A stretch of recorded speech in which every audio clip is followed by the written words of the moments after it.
और तुम्हें मेरे अखलाक का, मेरे दीनी इक़दार का, मैं बहुत गुनाहगार हूँ, मेरी दीनी इक़दार का इल्म है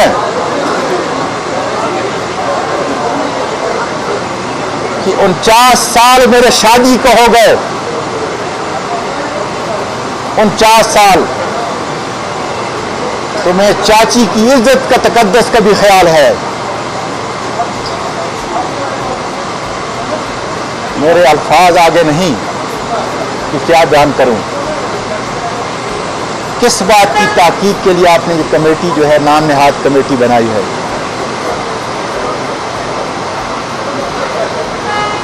क्या वो असली वीडियो जिसका बाज़ ऐसा सही नहीं, बाकी बिल्कुल दुरुस्त और सही है, मैं अपने मेंबरान के साथ वो शेयर कर सकता हूं? इस अदालत के सामने शेयर करूंगा इसलिए कि मेरी बीवी इनकी बहन है, ये अमीन है, इंसाफ दिलाने वाले, और मैं बताऊंगा उसको, इस अदालत को, कि उसका कौन सा ऐसा दुरुस्त है और कौन सा दुरुस्त नहीं। मैं बताऊंगा इस अदालत को कि क्यों मैं कहता हूं, क्यों मेरी बीवी कहती है कि ये कोयटा का वाकया है। लेकिन यकीन करो मेरे मुल्क के लोगों, ये जालिम इतने ताकतवर हैं कि अगर मेरे सीसीटीवी कैमरा उसकी सारी फुटेज और बैकअप को लेके जाकर सारे सबूत खत्म कर सकते हैं, तो मुझे वसूख से कहने दीजिए कि उस कमरे की उन्होंने ईंट से ईंट अभी तक बजा दी होगी। उस कमरे की ईंट से ईंट बजा दी होगी। कितने ताकतवर हैं मेरे बैरूनी मुल्क पाकिस्तानियों, सुनो, 31 अरब की आप साल के अंदर रेमिटेंस भेजते हो, जिसमें मैं और मेरे खानदान के अफराद भी शामिल हैं, ताकि ये मुल्क नीचे न गिरे। बाजवा साहब, क्या मसाद ये काम कर सकता था कोयटे में?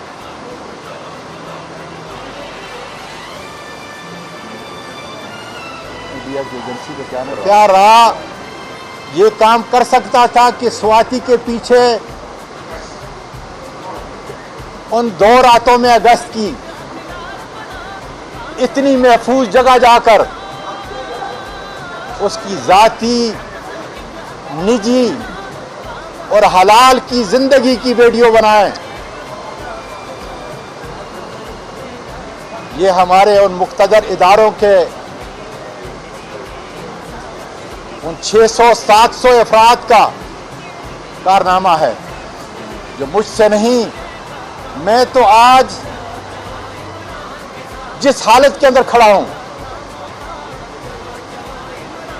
मैं तुम्हारी आर्मी की उस हर मां का, हर बेटी का, ISI की हर उस बेटी का मुहाफ़िज़ बनकर यह आवाज़ पूरी दुनिया में पहुंचा रहा हूं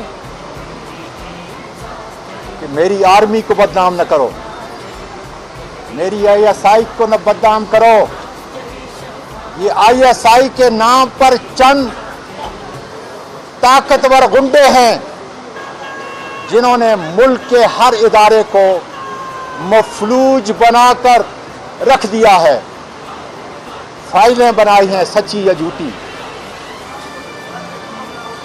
वीडियोस बनाई हैं, जिसकी वजह से आज जिस तरह मुझे ब्लैकमेल करने की कोशिश की, हर इंसाफ की आवाज़ को दबाने के लिए यही काम हो रहा है। और मैंने इतना बड़ा कदम इसलिए लिया है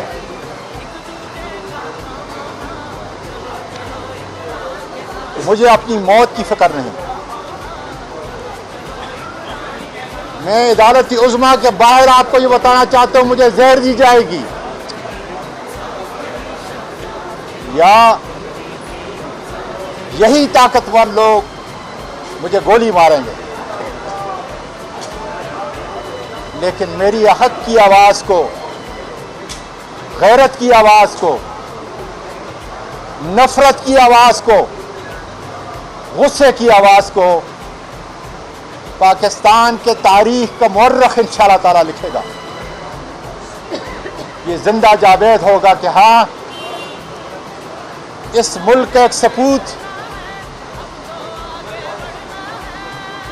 जो 26 साल में हिजरत करके 2001 के अंदर आया, इस मुल्क के बड़े बड़े ईवानों में उसने तर्जमानी की के साथ, ईमानदारी के साथ और अल्लाह ताला की हिफाजत के साथ।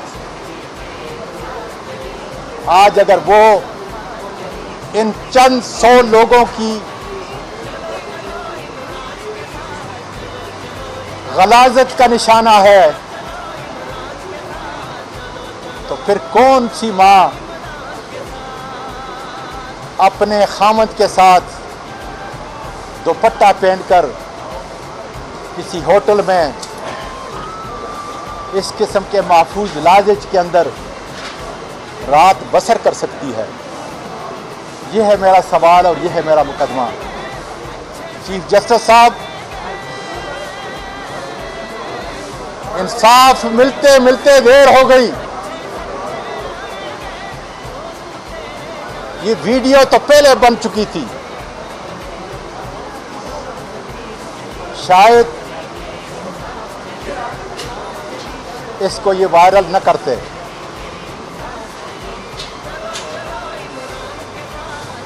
मैं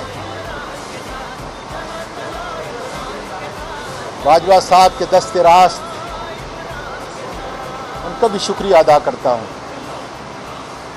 उनको यकीन दिलाता हूं कि जिस तरह मैंने कहा था वीडियो देखते ही ये सही वीडियो है, और मैंने आपको बाकायदा टेक्स्ट किया था कि 1% जगह के तयन के लिए मैं जाकर मिल रहा हूं अपनी बीवी से एबटाबाद में। मेरे दोस्तों, मेरे मुल्क के वासियों,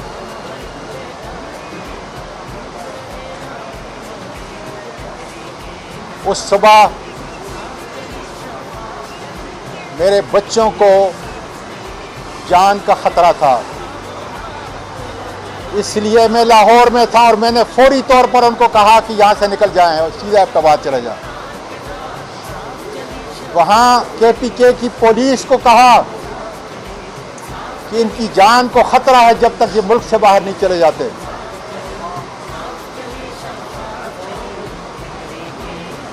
बेटे को कहा कि फौरी तौर पर इनको निकालें। बेटे ने इस्लामाबाद से उनके टिकट बुक किए और मैंने कहा, बेटे तुम्हारे शरीफ खानदान और तुम्हारी शरीफ मां के बैग और उनके सूटकेसों के अंदर ये ड्रग्स रख देंगे, अमेरिका में जाके पकड़ी जाएगी, इसलिए खुदा रहा उसको कैंसल करके पिशावर से लेकर जाएं। अल्लाह का शुक्र है कि बाहिफाजत इज्जत से मेरी बीवी, मेरी बहू और 3 पोतियां अमेरिका पहुंच चुकी हैं।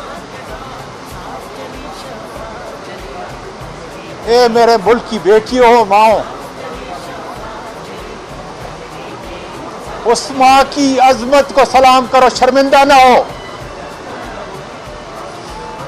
कि जब मैं एबटाबाद जा रहा था और मैं एबटाबाद घर पहुंचा तो मैंने अपनी बेटी को कहा कि दूसरी मंजिल पे अपनी माँ को ले जाओ,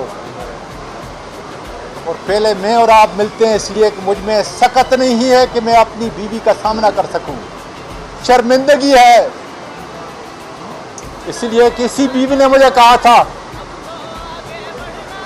कि अल्लाह ने तुम्हें सब कुछ दिया है, दीन भी और दुनिया भी, इज्जत भी, इस मुल्क के अंदर पाकिस्तान न जाओ। मैंने जिद की थी कि जिस मुल्क ने मुझे पासपोर्ट दिया, इब्तिदाई तालीम दी, मैं जो कुछ हो सका उस मुल्क के लोगों की खिदमत करूंगा।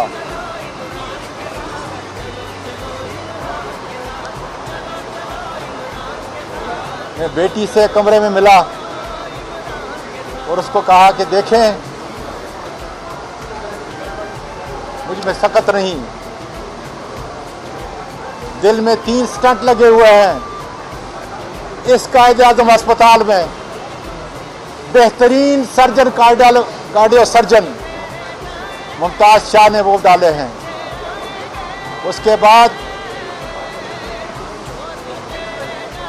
मैं अबू धाबी के क्लीवलैंड अस्पताल में गया, और उसके बाद मैं लंदन की 3 बड़ी अस्पतालों में 13 दिन रहा। मुझ में सकत नहीं, गैरत की वजह से खड़ा हूं, और मैं अल्लाह से मदद की उम्मीद मांगता हूं कि परवरदिगार मुझे इसी तरीके से हौसला दे जिस तरह मेरी बच्चियां, मेरी माएँ मुझको हौसला दे रही हैं, मेरे भाई मुझको हौसला दे रहे हैं, मेरे वकला मुझको हौसला दे रहे हैं, इन्हीं अदालतों के साबिक जज मुझको हौसला दे रहे हैं। हिम्मत ना हारो। मीडिया मुझको हौसला दे रहा है, बैरूनी मुल्क पाकिस्तानी जो है रो रो कर हौसला दे रहे हैं।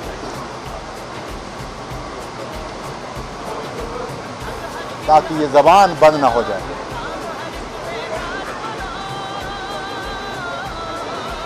चीफ जस्टिस साहब, ये कोई माली केस नहीं, ये सियासी केस भी नहीं,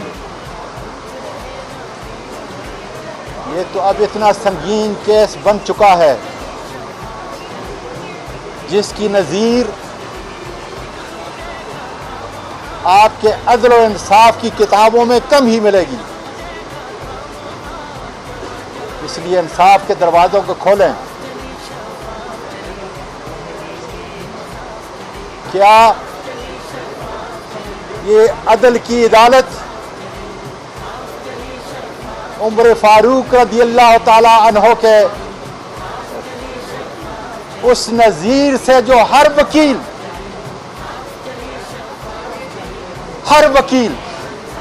अपनी जबान खोलता है और ये कहता है कि कुर्बान जाऊं उस अमीरुल मोमिनीन पर कि एक आम सहाबी पूछता है कि उमर अपने कपड़ों की तफसील बताओ, कहां से लिए? जो गनीमत के माल में चादरें मिले थी उससे मेरा छोटा जैसा जिस्म नहीं ढकता। इसलिए इस अदालत को खोलें चीफ जस्टिस साहब। ये वही लोग हैं, वही ताकतवर चंद लोग जो ISI का लिबादा ओढ़े हुए हैं। न उनकी मुझे कहने दीजिए मेरी बेटी और मेरी बहन, न उनकी कोई माँ है और न बेटी है, वरना वो कभी भी ऐसी हरकत करते सोच नहीं सकते।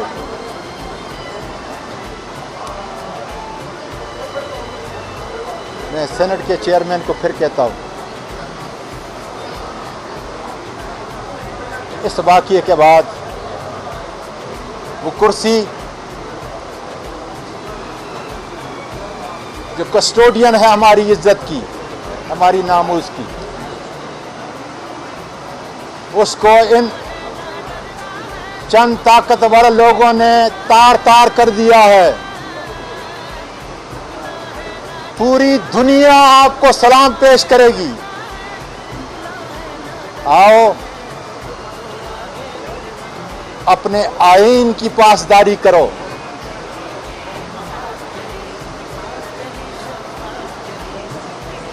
मैं हजरत अली रज़ी अल्लाह ताला अन्हु को वो कौल कि तलवार का जख्म मिट जाता है लेकिन जबान का जख्म कभी नहीं मिटता। इसलिए मेरे आप तक जो पैगाम पहुंचा रहा हूं, आपके मेरे उस रिश्ते की वजह से मुझे खुलकर बोलने की इजाजत नहीं देता। इतना जरूर कहूंगा, इन सेनेटर साहिबान और अपनी बेटियों और बहनों की मौजूदगी में अगर तुम्हारी कोई फाइल नहीं, अगर तुम्हारी कोई मजबूरी नहीं, तो फिर बहादुर बलोच हो, बहुत बड़े खानदान के फर्द हो, दुनिया के अंदर तुमको जो इज्जत मिलेगी और अगर दुनिया तुमको इज्जत नहीं देगी, मेरा वो परवरदिगार देगा कि तुमने एक बड़े भाई की इज्जत अपने बड़ी भाभी या चाची की इज्जत जो तुम कहते थे, उसकी इज्जत को तार तार करने वालों के खिलाफ तुमने इस महकूम पार्लियामेंट से इस्तीफा दे दिया। मेरे मुल्क के वकला, कहाँ है सुप्रीम कोर्ट बार के नए सदर आबिद ज़ुबैरी साहब? कहाँ है हाई कोर्ट के सारे बार के वकला? कहाँ है पूरे पाकिस्तान की डिस्ट्रिक्ट बार के वकला? पाकिस्तान के कोने कोने में आईन और कानून के अलंबरदारों, आज अगर मैं तुम्हारी फीस नहीं दे सकता तो मेरी उन बहनों का, उन बेटियों का और माओं का मुकदमा तो लड़ो।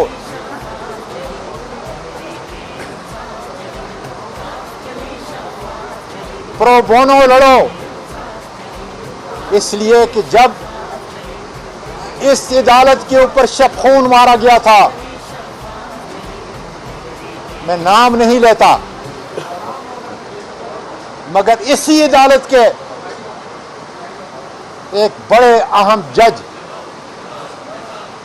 मैं वकला को पूरे KPK के अंदर इस्लामाबाद की सड़कों पे पानी देता था और उनके साथ खड़ा था।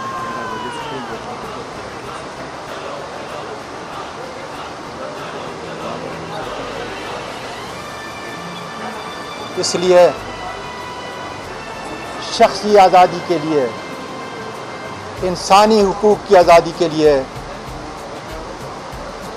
ये सीनियर वकील जिसने रशीद रिजवी के साथ कॉलेज में पढ़ा, फारूक नायक के साथ पढ़ा, नवीद साहब के साथ पढ़ा, बार कौंसिल के आपके बड़े काबिल कदर अख्तर हुसैन के साथ पढ़ा, वो उस वक़्त से मुझे जानते हैं। इसलिए आओ पाकिस्तान के लोगों, पाकिस्तान के वकला, ज़मीर की आवाज़ पर मुझे रस्वा किया गया, मेरे ख़ानदान की तज़लील की गई, उसके लिए मुझे इंसाफ दो, उसके लिए मुझे इंसाफ दो, उसके लिए मुझे इंसाफ दो।